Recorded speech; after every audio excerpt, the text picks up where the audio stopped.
Hi everyone, Mr. Dix here. Just today we're going to do chicken Kiev, but it's a few stages we're going to do. So we're going to make the butter first, then I'll show you how to make garlic butter. Then I'm going to show you to join the chicken, and then we're going to make the Kievs. And actually there's going to be some bonus content as well, which would be a banana loaf, which I haven't advertised, but I can show you that later.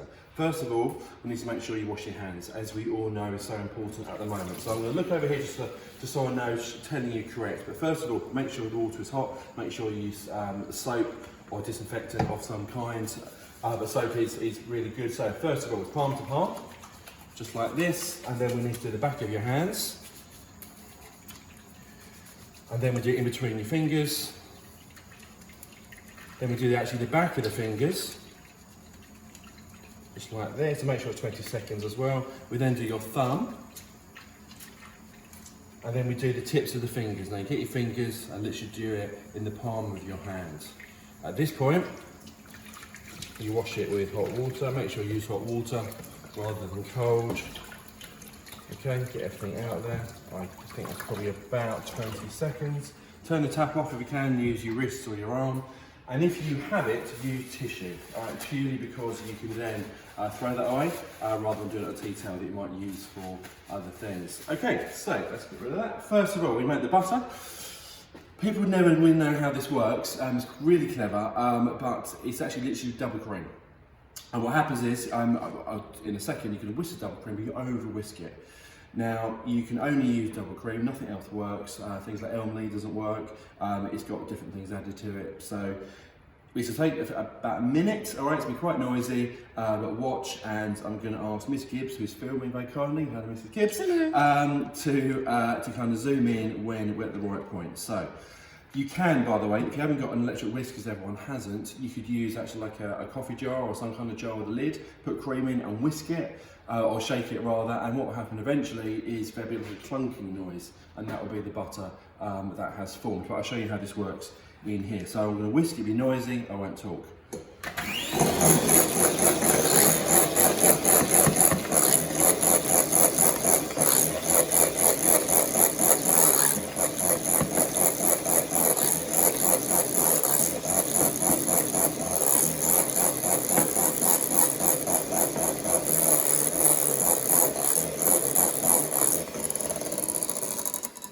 Okay, now at this point, this is the point that if you were whisking cream, you'd use it for desserts and put on cakes and what have you. But actually we're going to over whisk it, all right? So ignore the fact that this is how it should be normally, but we're going to carry on whisking it. And as you'll see in a second, Miss Gibbs on the camera might get a little bit splashed, but there will be sort of liquid, a bit like a separation of the fat and the liquid, as you'll see in probably about a minute.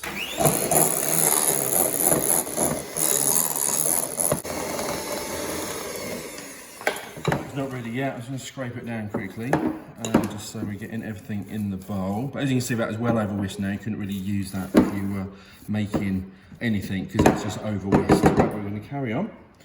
Let me just put that there.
hear me over the noise of the machine.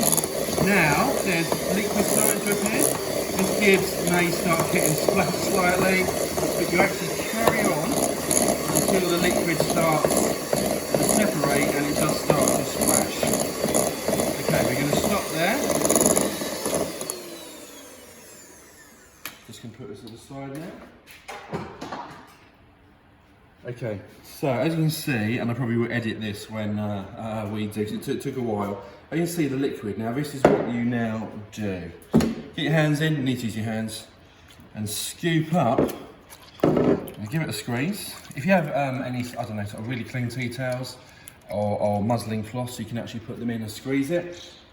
But what we have is pure homemade butter, just exactly as the same you buy. Now what you have is the excess, now that is called whey. You can use that in things like scones and things like that. You can make soda bread and you can put the whey in. We tend to give that to animals, animal feed as well. But there we go, that is that. So we're going to leave that and find something else. I'll put this in for 1 second.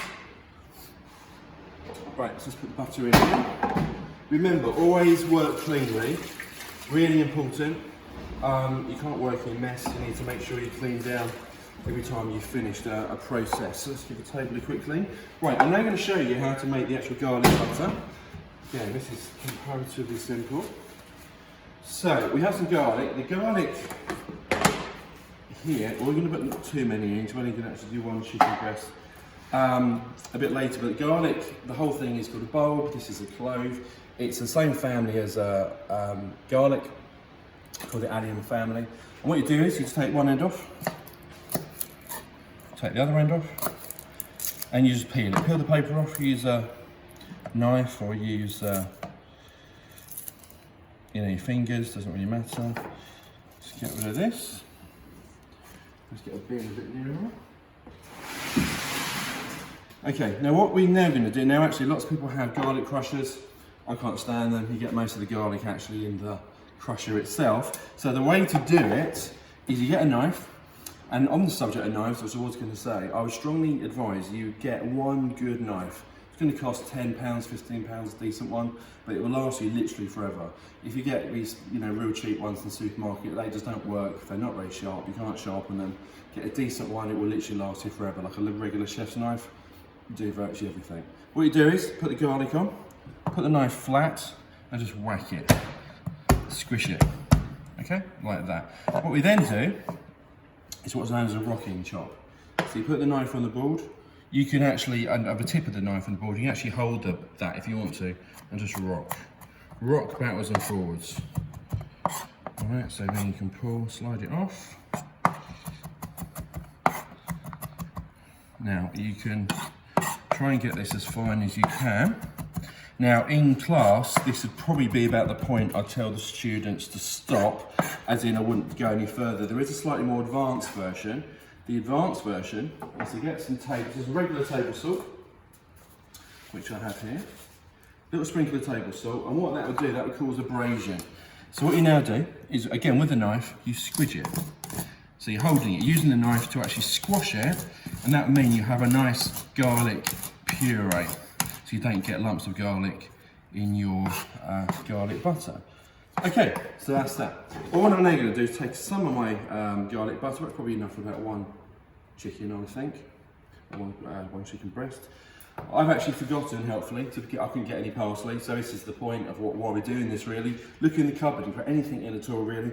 I've got mixed herbs, you can use some parsley, you can use some, all kinds of things really. Just look at what you've got, you can put some curry flavour in there.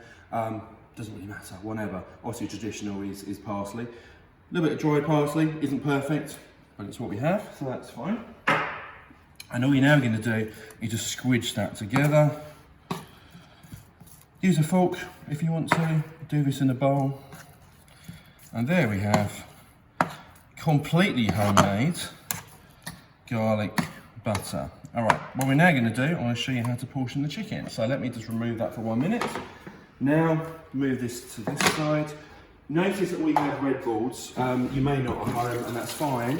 Just make sure that you wash, you wash everything and wash the board before you do the chicken due to cross-contamination.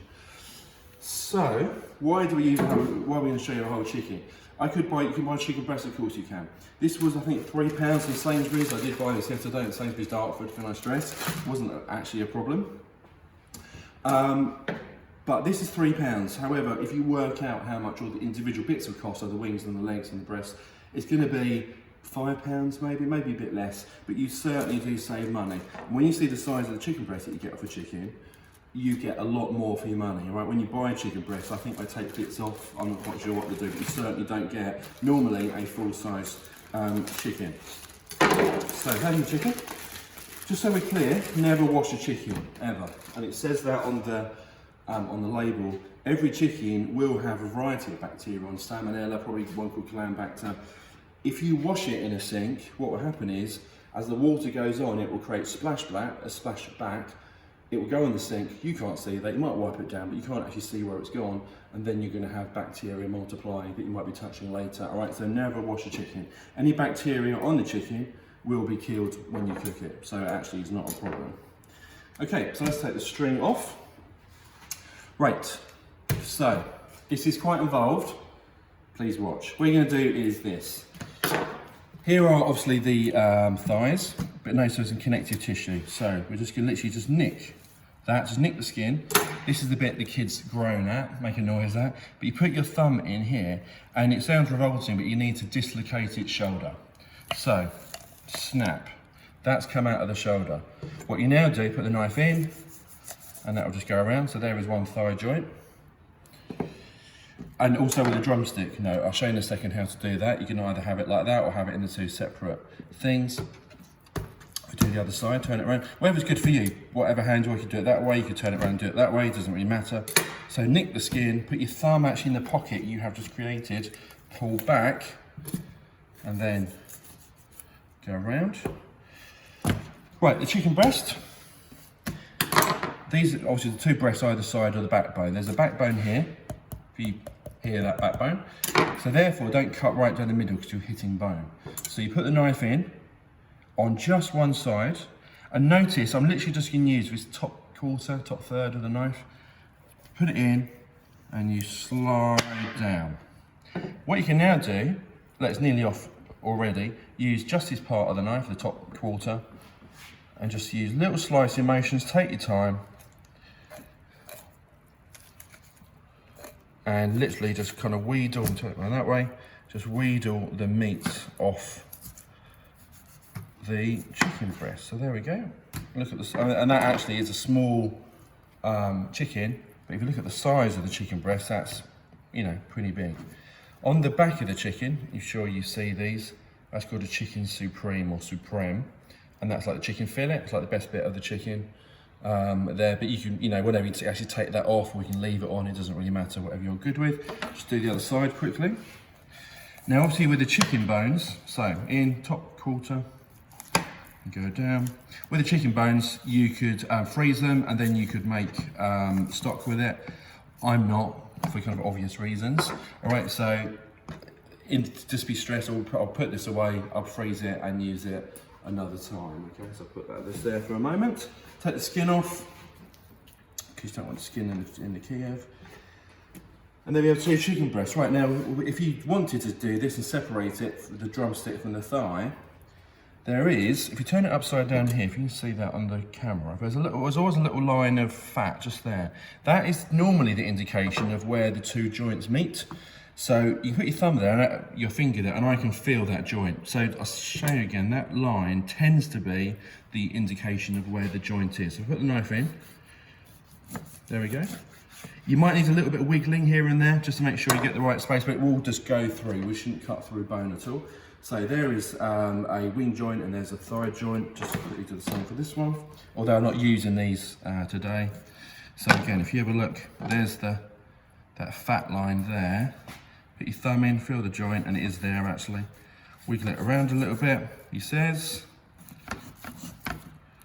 See, this is good, this has gone a bit wrong because it means that no one is perfect. It's there, there we go. Okay, there we go. I'm not going to use these just because I'll be making chicken Kiev, so I will put these over here just for the moment. Right, so 2 chicken breasts. We then have our garlic butter, which I'll put somewhere here. We're now going to make the Kiev.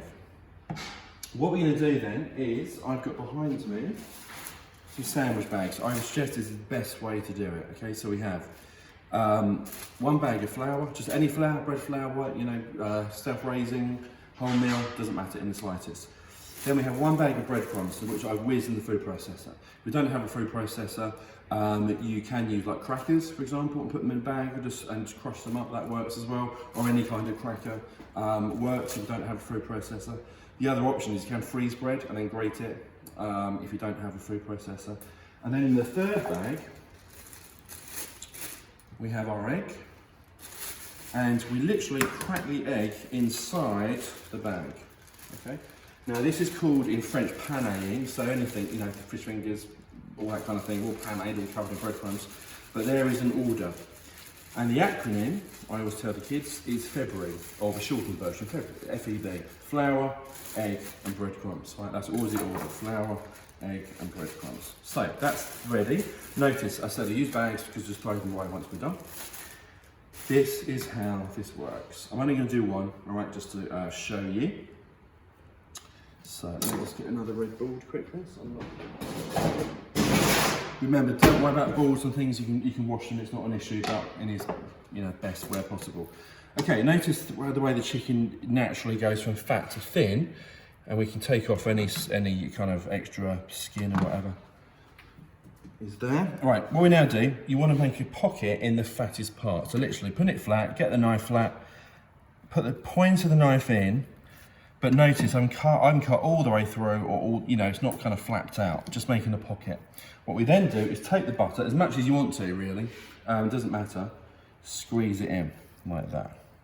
Okay, now at this point, we're going to breadcrumb. So I am just going to quickly go and get a baking sheet, because I haven't got one. So I will edit this in the video. Trial and error. Keep filming then. Okay, baking sheet. All we now do, hopefully logically, is you're going to put, and again, remember the chicken fillet, you can have that on, can or not. I probably won't actually, but you can do. It just make it a little bit thicker. All right, but I'll probably not in this instance, just because it's naturally fallen off as I took it off. So, put it in the flour. Give it a jiggle around. You can use bowls or plates for this, obviously, if you don't have any sandwich bags. Just means more washing up, that's all. Then you just drop it into the egg. This is the messy bit, where you tend to breadcrumb your fingers as well. So that is part of the fun. Okay, make sure it is all covered, otherwise you want the breadcrumb to stick. And then straight into bag number 3 with the breadcrumbs or the crackers or whatever you have. Now, what I would do at this point is, and what I tell the students, is to double pané. So, although that probably is okay, you need to try and make sure that the butter doesn't come out, which it kind of is here, all right? So what you then do is you don't put it in flour again. We're done with the flour. We put it in egg again. Make sure it's all covered. Like so. Okay, put it in the breadcrumbs again, and the idea of this is it will give a double layer of protection, because you actually want the butter to stay into the Kiev. You know, it's still nice if it all comes out, but it is obviously nicer if it stays in. Okay, and there we go. So there's one chicken Kiev, and you therefore do multiples as needed. What you now do is you're going to cook it in the oven for 20 minutes. If you have a fan oven, it's about 180, and I was thinking 180 is a good temperature generally. If you're not sure what things to be cooked on, 180 is a good temperature. It will take around 20 minutes, all right? I will show you later how you know it's cooked, but it will be around 20 minutes. Before it goes in the oven, if you have any spare oil of any description, I just got some olive oil, just sprinkle over a little bit of oil, because that will actually help it crisp up. Not loads, maybe half a teaspoon or something. And that's it, and we're done. All right, so this then goes in the oven for 20 minutes. And I'll see you all later when it comes out the oven.